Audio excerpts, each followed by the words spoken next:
Green fields, blue sky, the sun beats down.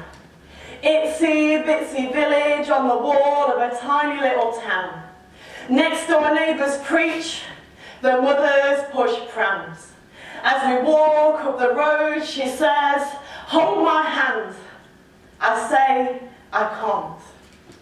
The sheep turn their heads, the builders mix sand. The farmers move cows to new patches of land.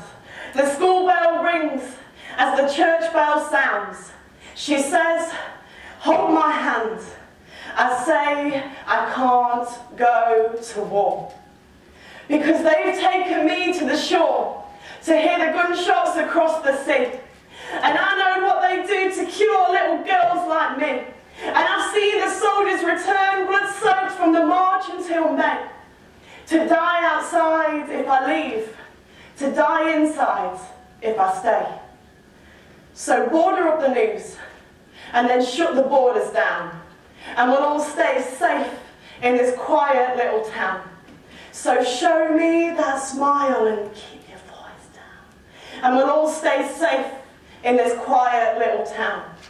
Forever to tiptoe, half living on home ground, until she turns to me and says, take a look around. Then I notice the medals that gleam from their chest, and I can see the daggers beneath Mother's Sunday best, and I can hear the war cries beneath the vicar's prayers, watch them pass out at the ceremony when they learn their God's not there. Their eyes place me in uniform to earn my daily bread, and their words gun me down until the conversation lies dead. But I take Charlotte's hand, and the truth comes out, from a town so quiet to a village that shouts. All this time, I thought that war was across sea, but it was on my street, in my garden, down my landing, in me. However, I carry open arms. They expect guns. I choose to walk. They expect me to run. But I'm not big, and I'm not clever, and I'm not strong, and I'm not tall. But sometimes the revolution is quiet. Sometimes the revolution is small. Now the mothers do the mixing while the kids stand outside school. And the kids, they don't speak to me because the kids, they are cruel. But I'll try and change opinions like I'll try and change the law. Because sometimes the revolution is quiet. Sometimes the revolution is small. Thank you.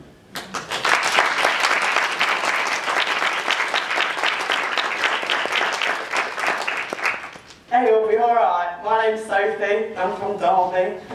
I'm trying to use this black piece of cardboard to hide all my tatty paper. So we'll see how well I do. Right, so today I've come here to talk to you about why I think that poetry and spoken word can be one of the truest forms of writing. And I know you might be like, what is this girl chatting? Like, loads of poetry is made up of lies. For example, William Wordsworth, I wandered lonely as a cloud. Clouds definitely don't get lonely, especially not in Britain. If anything, they're all very good friends and they're everywhere. But what I mean when I say truth is I mean your truth. How you see the world, what you think, what you feel, how you interpret things. And this is something that poetry is really, really good at doing and exploring. If we're going to go back to the British weather for a moment, and a good example of this is, we all know what rain is. We've all experienced rain. However, I might absolutely love the rain. I'll be like, yeah, do a little rain dance or a thing like that. And you might be like, mate, I hate it, it's rubbish. Right? So these are two very different experiences and view of the same thing. We can take this and look at more serious subjects, such as our experience of mental health, growing up in a war-torn country, growing up a young gay teenager. And when I use spoken word, what I try and use it to do is address issues like this talk about LGBT issues, talk about issues of working class, talk about feminism, and just try and open these conversations. So the poem I just performed for you, I wrote about my experience of growing up and having a girlfriend and coming from a village that was quite closed off from the rest of the UK, shall we say. And quite recently, a few months ago now, in Derby, there was a conference for businesses and for schools to help educate them about LGBT needs.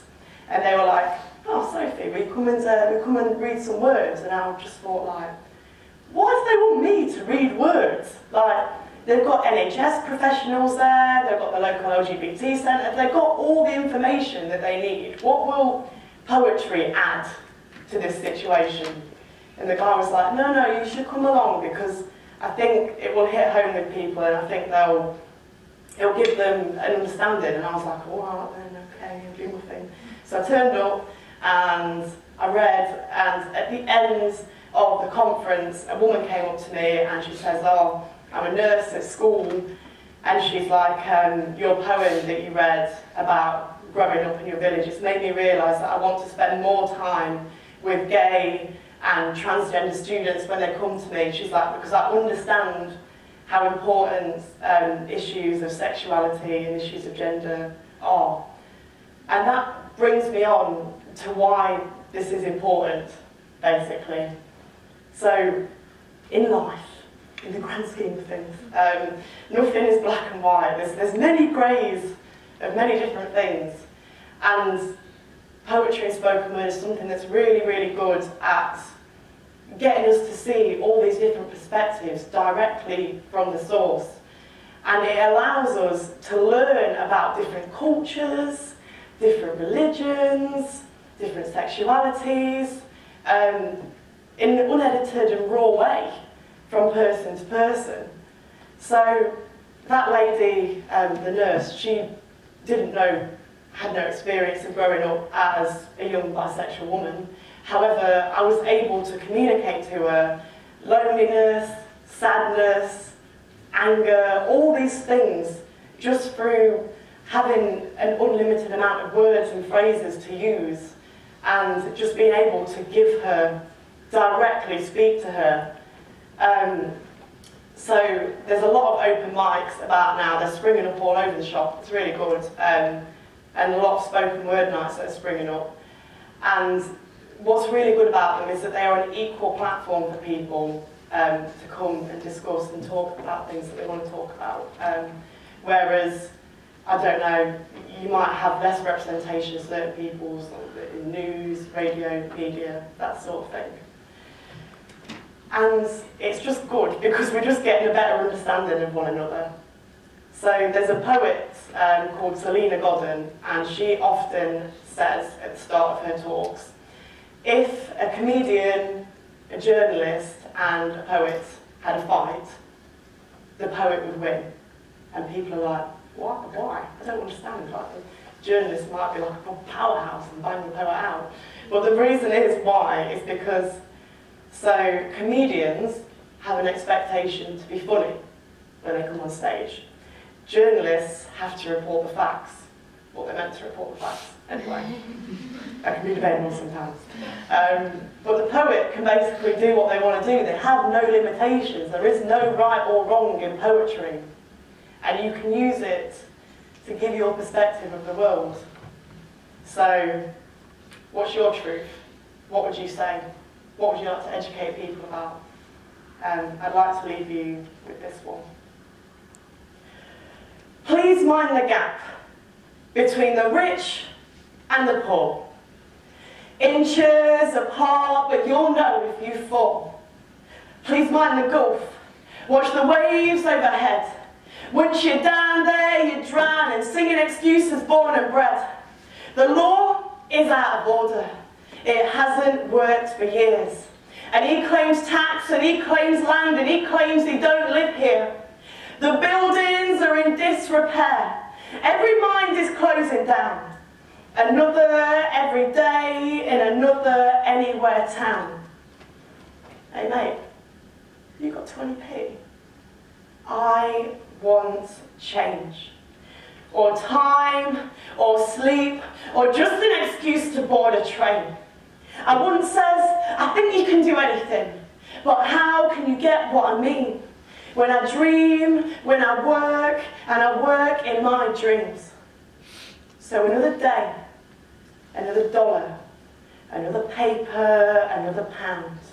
Another lonely girl dies in another little town. But the news finished on the weather report. Sunny morning, cloudless skies. And so we rolled down our windows, letting freedom pass on the right. And we yelled at our cities, sticking out our heads. We turned up our music, she turned up dead. Did you know there's 4 emergency services? Did you know there's life after meth?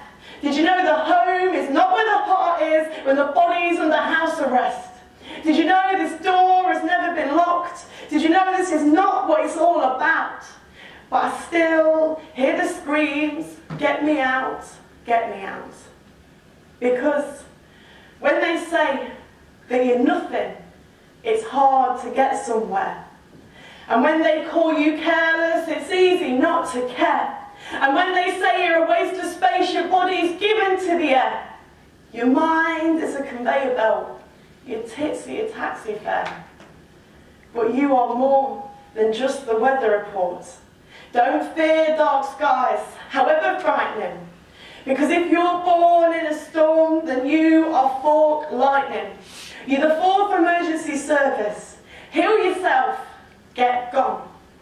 Somewhere amongst the clouds, I heard a whisper, carry on. Thank you.